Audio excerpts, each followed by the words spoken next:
अस्सलामुअलैकुम ख़वातीन व हज़रात, मैं हूं डॉक्टर अकील जावेद और आप देख रहे हैं AJ health TV. YouTube based channel है। चैनल को सब्सक्राइब कर दें। तमाम नाज़रीन को मेरे चैनल में खुशामदीद। आज की इस वीडियो में हम एक नहायत दिलचस्प मौजू पर बात करेंगे और दो अजीम लीडर जो बर सग़ीर के अजीम लीडर हैं और उन्होंने अंग्रेज़ों से इस खित्ते को आज़ाद करवाया। मैं I am talking about the Pakistan and Hindustan. और अंग्रेज़ों को भागने पर मजबूर किया और अल्टीमेटली इन्होंने राइट हमें दिया आज़ादी का। हम दोनों जो लीडरान हैं इनके शुक्रगुजार हैं। बात हो रही है महात्मा गांधी की और कायद आज़म मोहम्मद अली जिन्ना की। इनकी शख्सियत के हम मुख्तलिफ जो करैक्टर्स हैं या इनके रवैये हैं इन पर बात करेंगे और फिर देखते हैं कि कायद आज़म मोहम्मद अली जिन्ना साहब की और जो गांधी साहब हैं इनकी medicine homeopathic point of view से इनकी स्ट्रेंथ क्या है, वीकनेस क्या है और उसको बेस करते हुए, अलामत को बेस करते हुए इनकी मेडिसिन क्या होगी।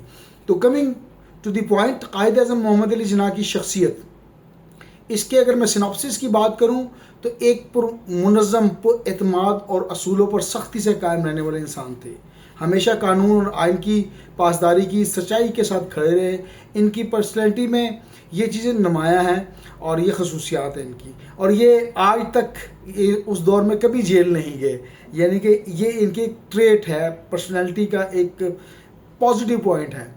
गैर मामूली सच्चाई और दयानतदारी तो उनकी मशहूर थी और फैसला साजी, decision making, perfect discipline ism और परफेक्शन 100% पे काम करने वाले इंसान थे।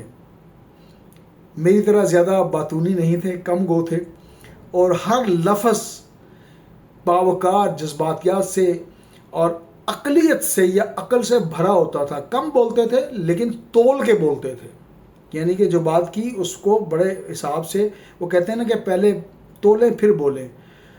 तो ये सब खसूसियात होम्योपैथी की दो मेडिसिन हैं, एक है सलेशिया और एक है नेट्रम्योर। ऐसे अफराद की जो बासूल हों, डिसिप्लिन हों, नरम हों लेकिन पुख्ता डिटर्मिनेशन और इरादा रखते हों, तो सलेशिया और नेट्रम्योर इन अफराद की मेडिसिन बनती है। नेट्रम्योर के जो पेशेंट होते हैं, ये जो पर्सनैलिटीज़ होती हैं, वो अपने जज्बात को छुपाते हैं, वो दबा देते हैं, लेकिन मजबूत किरदार होता है, अंदर से मजबूत होते हैं। लिहाजा अगर हम उस दौर में होते तो कायद आज़म मोहम्मद अली जिन्ना खुदा न खास्ता कभी कोई बीमार होते तो मैं नेट्रम्योर और सलेशिया उनको रिकमेंड करता। These medicine are being suit to Quaid Azam Mohammad Ali Jinnah और इनकी परफेक्ट मेडिसिन है।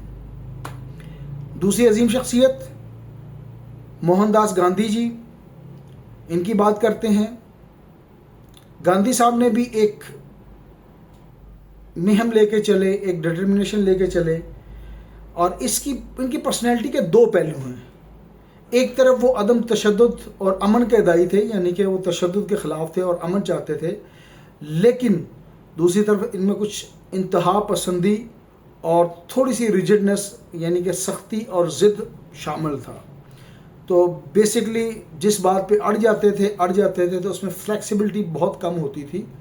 तो ये उनकी पर्सनैलिटी के ट्रेड्स हैं।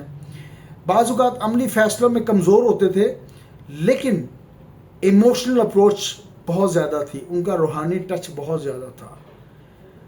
अमली फ़ैसले नहीं कर पाते थे लेकिन उनका जो रूहानी टच था ज़्यादा था। और दूसरों को कायल करने के लिए जो ड्रामेटिक एक होता था ना कि जी कपड़ा छोड़ दो, और मतलब वो एक सूती टाइप कपड़ा पहनना स्टार्ट कर दिया, बाइकआउट की मुहिम उन्होंने चलाई, अपने नज़रे को मुकद्दम रखने के लिए बाज़ औक़ात, I am sorry to say that, कि हकीकत से भी बाज़ औक़ात आंखें बंद कर देते थे। मिसाल के तौर पर अगर कपड़ा छोड़ दें आप, एक ही कपड़ा आपके जिस्म पे होगा तो आप मतलब कैसे इसको सर्वाइव करेंगे। तो keeping in mind the personality of Mohandas Gandhi साहब, इग्नेशिया और लाइकोपोडियम, ये दो ऐसी मेडिसिन हैं जो कि ज़्यादा हसास और जो सेंट्रिक लोग होते हैं और ड्रामाई अंदाज में काम करने वाले लोग होते हैं, उस पर इग्नेशिया बड़ा अच्छा काम करती है।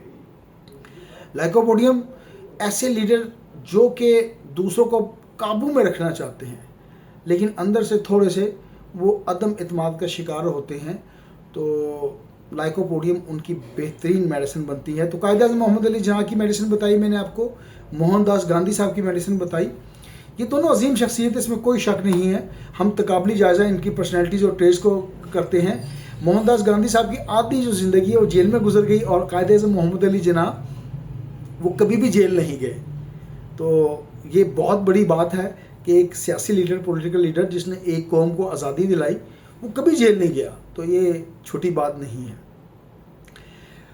اس طرح ہم ہومیوپیتھک انالیسس میں ہمیں کرتے ہیں کہ قائد اعظم، اگر میں اس کو سنوپسس کروں یا اس کی شارٹ فارم کروں تو قائد اعظم ایک پریکٹیکل، ڈسپلن اور مضبوط اعصاب والے لیڈر تھے، جبکہ گاندھی جی زیادہ حساس اور تھوڑا سا ڈرامیٹک ٹچ دینے والے لیڈر تھے.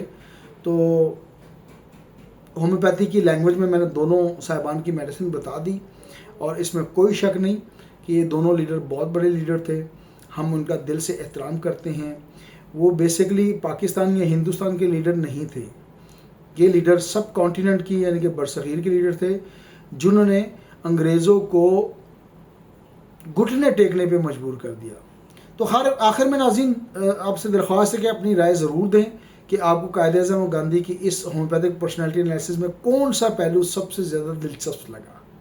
کامنٹ سیکشن کھلا ہے، اس میں ضرور کامنٹ کریں، مجھے انتظار رہے گا. اس کے ساتھ ہی میں ڈاکٹر عقیل جاوید آپ سے اجازت چاہوں گا، اور AJ Health TV کو سبسکرائب کر دیں. اس قسم کی دلچسپ معلومات انشاءاللہ ہم آپ سے شیئر کرتے رہتے ہیں. آپ اگر سبسکرائب کر دیں گے تو آپ کو اس قسم کے ویڈیوز کے نوٹیفیکیشن آ جائیں گے. اور تھینک یو ویری مچ، آپ کا شکریہ. اللہ حافظ.